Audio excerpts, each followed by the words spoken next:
നമസ്തേ. ഇന്ന് നമ്മൾ പരിചയപ്പെടാൻ പോകുന്നത് പുതിയൊരു യോഗാസനമാണ്. എൻ്റെ പേര് വൃക്ഷാസനം എന്നാണ്. അപ്പോൾ ഇതൊരു ബാലൻസിങ് പോസ്റ്ററാണ്. അതുകൊണ്ട് തന്നെ കുറച്ചേറെ ശ്രമിച്ചാൽ മാത്രമേ അതിൻ്റെ കംപ്ലീറ്റ് പോസ്റ്ററിലെത്താൻ പറ്റത്തുള്ളൂ. അതിലൊന്ന് കണ്ടു നോക്കാം. അതിനുശേഷം ആ വൃക്ഷാസനത്തിലേക്ക് നമുക്ക് എത്താനുള്ള വഴികളുടെ 1 by 1 നമുക്ക് പഠിച്ചു വരാം. അപ്പോൾ ആദ്യം നമുക്കൊന്ന് കാണാം.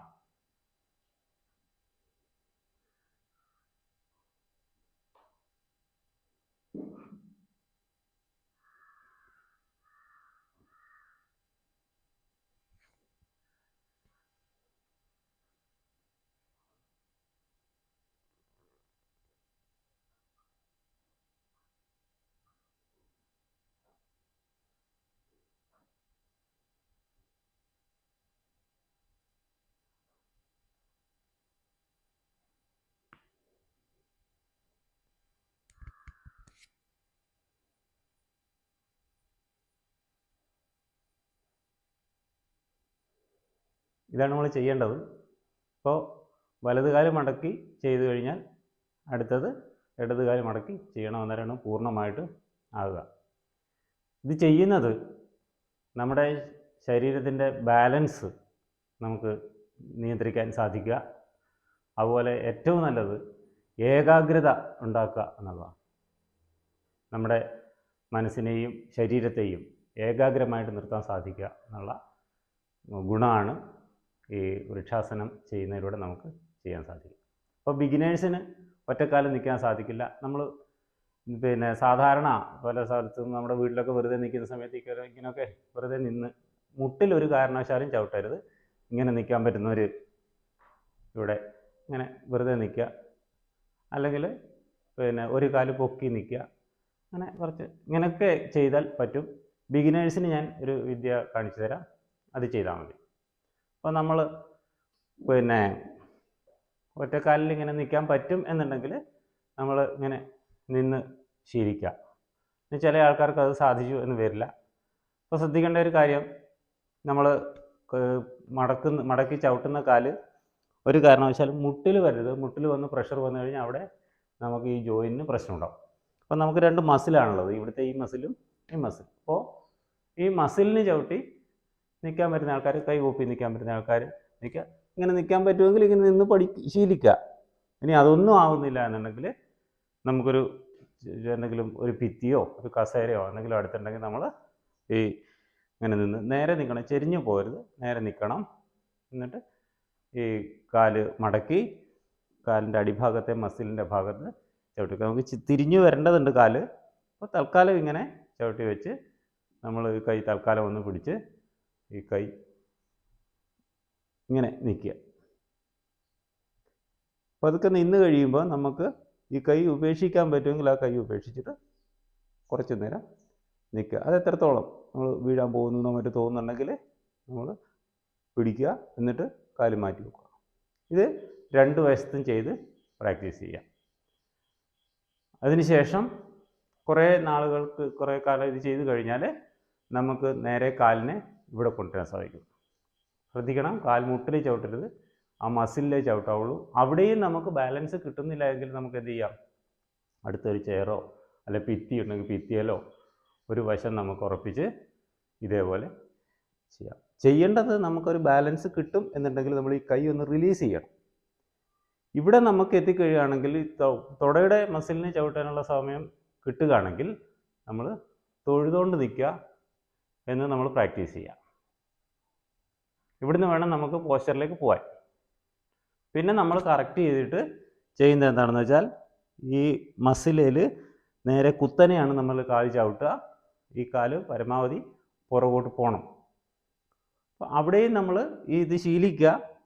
എന്നിട്ട് ഒരു കൈ ഉയർത്തി നിൽക്കുക, 2 കൈയും നമുക്ക് ഫ്രീ ആയി കിട്ടും എന്നുണ്ടെങ്കിൽ ഈ രീതിയിൽ നമുക്ക് നമസ്കാരാസനത്തിലേക്ക് വന്ന് നിൽക്കാൻ പറ്റും.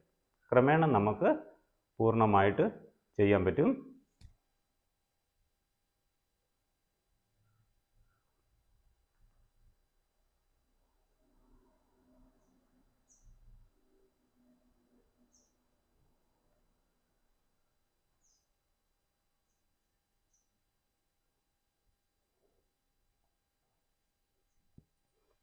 ഇതിൽ ശ്രദ്ധിക്കേണ്ടത് നമ്മൾ പൂർണ്ണമായ പോസ്ചറിൽ എത്തിക്കഴിയുമ്പം ഒരു സ്ഥലത്ത് തന്നെ നമ്മുടെ ദൃഷ്ടി ഉറപ്പിക്കുക എന്നുള്ളതാണ്.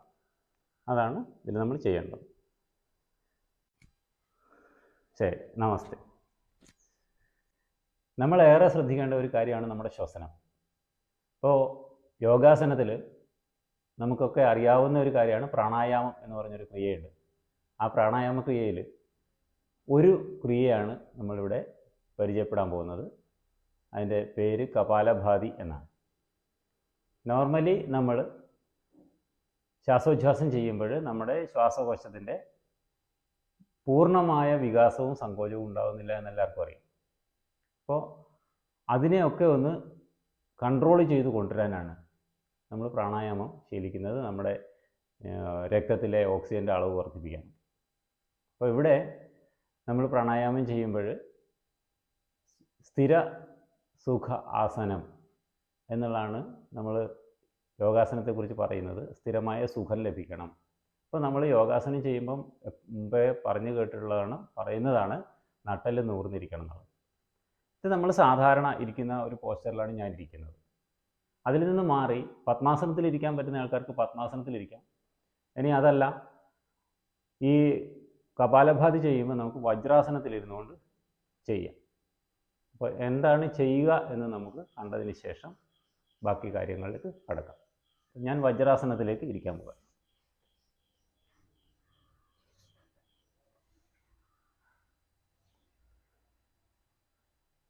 വജ്രാസനം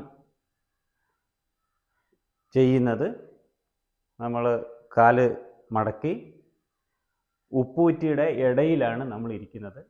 കാൽ വിരലുകൾ ചേർന്നിരിക്കണം, കാലിൻ്റെ ചുണ്ടുവിരലുകൾ ചേർന്നിരിക്കണം. നട്ടെല്ല് നോർത്ത് കൈപ്പത്തി നമ്മുടെ മുട്ടിൽ കമിഴ്ത്തി വെക്കുക, നേരെ വയ്ക്കുക. ഇവിടെ ചെയ്യുന്നത് കപാലഭാതി എന്ന് പറഞ്ഞാൽ നമ്മൾ നോർമൽ ശ്വാസോച്ഛ്വാസം ചെയ്യുന്ന ആ രീതിയിൽ പുറത്തേക്ക് ശ്വാസം വിടുമ്പം ഒന്ന് ശക്തിയായി തള്ളി വിടുക എന്നുള്ളത് മാത്രമേ ചെയ്യുന്നുള്ളൂ. ഇതാണ് ക്രിയ. അപ്പോൾ നമ്മൾ ചെയ്യുന്നത് ശ്വാസത്തെ ഒരു ഫുൾ ശ്വാസം ഉള്ളിലേക്ക് ഇടുക, ഡീപ്പ് ബ്രീത്ത് ചെയ്യുക. അപ്പോൾ ഞാൻ ചെയ്യുന്നത് കാണുക.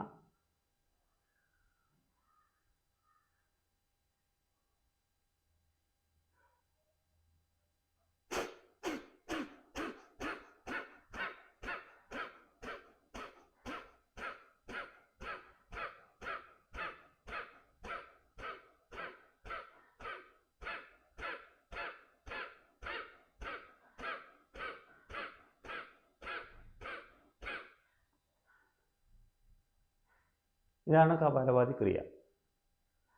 അപ്പോൾ നമ്മൾ ഒരു ഡീപ്പ് ബ്രീത്ത് എടുത്തു കഴിഞ്ഞാൽ നമ്മൾ പുറത്തേക്ക് ശ്വാസം ഓരോ പ്രാവശ്യവും തള്ളി വിടുകയാണ്. പൂർണ്ണമായിട്ടല്ല, നമ്മൾ ഒറ്റ ബ്രീത്ത് എടുത്തു ഘട്ടം ഘട്ടമായിട്ട് നമ്മൾ നമ്മുടെ ഉള്ളിലേക്കെടുത്ത വായുവിനെ പുറത്തേക്ക് തള്ളുകയാണ് ചെയ്യുക. ആ ഒറ്റ ബ്രീത്തിൽ നമുക്ക് എത്ര പ്രാവശ്യം പുറത്തേക്ക് തള്ളാൻ പറ്റുമോ അത് ചെയ്യുക. അത് തുടക്കത്തിലൊരു 10 പ്രാവശ്യമേ സാധിക്കൂ. അങ്ങനെ ശ്വാസം തീർന്നു എന്ന് തോന്നുകയാണെങ്കിൽ നമ്മൾ വീണ്ടും ഡീപ്പ് ബ്രീത്ത് ചെയ്യുക, ഇതേപോലെ പമ്പ് ചെയ്യുക. നമ്മൾ ശീലിച്ചു കൂടുതൽ കാലം ചെയ്ത് കഴിയുമ്പോൾ നമുക്കതൊരു 100 തവണ 150 തവണ ഒറ്റ ബ്രീത്തിങ്ങിൽ നമുക്ക് ചെയ്യാൻ സാധിക്കും. അപ്പോൾ നമുക്ക് നമ്മുടെ ശ്വസനത്തെ നിയന്ത്രിക്കാനുള്ള ഒരു സംവിധാനമാണത്. ഇനി കപാലഭാതി ചെയ്യുന്നതുകൊണ്ടുള്ള ഗുണം കൂടെ പറയാം. നമ്മുടെ 2 നാസാദ്വാരത്തെയും ഒരേപോലെ പ്രവർത്തിപ്പിക്കാനുള്ള കഴിവ് നമുക്ക് കിട്ടും. മാത്രമല്ല സൈനസിൻ്റെ പ്രവർത്തനം ശക്തിപ്പെടുത്താൻ സാധിക്കും. ഈ സൈനസൈറ്റിസ് പോലുള്ള ചില ചെന്നിക്കുത്ത് എന്ന് പറഞ്ഞ ഒരു അസുഖം പലർക്കും അനുഭവപ്പെടുന്ന വേദന ഉണ്ടാവാറുണ്ട് ഈ ഭാഗത്ത്. അപ്പോൾ ആ ഭാഗത്തിനും സൈനസിൻ്റെ പ്രവർത്തനത്തെയും ശക്തിപ്പെടുത്താൻ ഇത് സാധിക്കും. മാത്രമല്ല നമ്മുടെ ഉള്ളിൽ, വയറിൻ്റെ ഉള്ളിലുള്ള ഓർഗൻസിനൂടെ ഒരു എക്സസൈസ് കിട്ടുന്ന രീതിയിലാണ് നമ്മൾ ഈ കപാലഭാതി ചെയ്യുമ്പോൾ ഉള്ള ഗുണം ഉണ്ടാവുക. അപ്പോൾ ഈ ശ്രദ്ധിക്കേണ്ട കാര്യം, നമ്മൾ വെറുതെ വല്ലാതെ ജെർക്ക് ചെയ്യാൻ പാടില്ല. ഒരു ജെർക്കിങ് ഉണ്ടാവും, അതുപോലെ ചെയ്യുമ്പം തല കടന്ന് ആടാനും പാടില്ല. അപ്പോൾ അതിനാണ് ഈ കൈമുട്ട്, നമ്മൾ സ്ട്രെയിറ്റ് ആണ് ഇരിക്കുന്നത് എന്ന് ഉറപ്പിക്കാനാണ് കൈമുട്ടിൽ കൈപ്പത്തി കമിഴ്ത്തി വെക്കുന്നത്. പരമാവധി ഇത് നമ്മളൊരു 100 തവണയെങ്കിലും ഒരു പ്രാവശ്യം ബിഗിനേഴ്സൊക്കെ ചെയ്യാൻ സാധിക്കും. ക്രമേണ നമുക്ക് 200, 300 ഇത് കൂടിപ്പോയാൽ കുഴപ്പമൊന്നുമില്ല. ചുരുങ്ങിയത് ഒരു 50 തവണയെങ്കിലും തുടക്കക്കാർ ചെയ്യണം. ഓരോ ബ്രീത്തിങ്ങും കൂടി വന്നാലും കുഴപ്പമില്ല. ഇത് ചെയ്ത് നോക്കുക, അതിൻ്റെ ഫലം കിട്ടും എന്നുള്ളതാണ് ഈ യോഗാസനം പരിശീലിച്ച ആൾക്കാർ ഷെയർ ചെയ്യുന്ന കാര്യം. ശരി.